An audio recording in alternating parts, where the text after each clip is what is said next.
never caught my attention. When I was in school, and very often I was caught daydreaming and banged off the head, or rapped on the knuckles with a plastic rule, looking out the windows thinking of what life could be. Not being ignorant, but I prefer my own fantasy to their reality. This way, that way, stand in line. You're too thick, sonny, you're just a waste of time. You've got no brains, you're just too thick. Any excuse to be beaten with a punishment stick.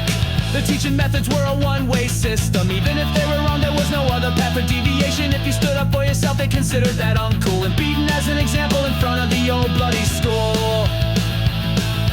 My attention span was still lackluster, apart from when it came to fantasies about the beautiful-looking teacher in the French maid's outfit and the feather duster. So day by day, their education system drained my brain, preferring to look out the window at the sun and the rain in the winter time, hoping for everlasting snow, because school was shut down and I didn't have to go. I wasn't that smart, but I certainly wasn't thick. I just questioned your intellectual integrity. That thought by beatings us somehow would break us, you psychotic lunatic.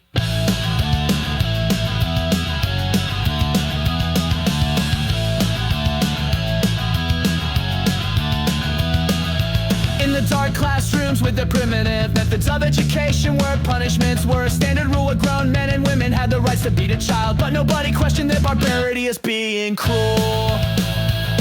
They once ruled with rod and iron in criminal acts of teaching and education. I probably have better methods now in the rules of teacher-pupil integration.